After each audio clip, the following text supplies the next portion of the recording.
माझे केस ना आयुष्यात खूप लवकर गेले. मी 20-21 वर्षाचाच होतो जेव्हा जायला लागले. मी कॉलेजमध्ये होतो. I was a popular kid. Me sports खेळायचो, खूप मित्र होते, हॉस्टेलमध्ये ॲक्टिव्हिटीज करायचो.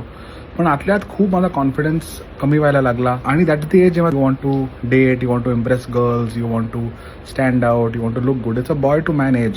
So losing hair at that age or any physical hit at that age, whether it's acne, weight, losing hair for men, खूप अवघड असतं and it's confidence that you lose. तेव्हाच मला IIM लखनौमध्ये ॲडमिशन झाली आणि तिकडे माझा एक मित्र आहे सौरभ मिश्रा. मी त्याला, तो खूप असा गुड लुकिंग आणि स्मार्ट आहे. त्याला सांगितलं मी, अरे मेरे बाल जा रहे हैं, ये वो है. तो म्हणे एक काम कर यार, तू ऊंचा है, तू ब्रॉड है, एक काम कर दाढ़ी बढ़ा ले और शेव कर ले. सर म्हणलं पागल आहे का, टकला कौन होगा. तो म्हणे नाही नाही, तू अच्छा दिखेगा उसमें.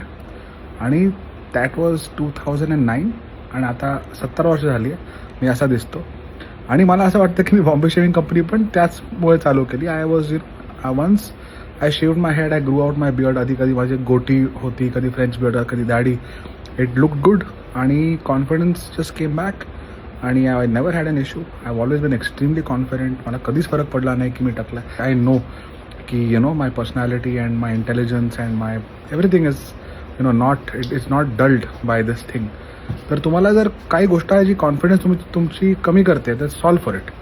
जे काय असेल सॉल्व फॉर इट. जर वजन जास्त असेल तर नीट जेवण घ्या आणि नीट जिमला जा. ॲक्ने असेल तर डॉक्टरकडे जा. What ever is causing it. किंवा सोशल इश्यूज असेल तर solve for it. Because lack of confidence is a very dangerous thing.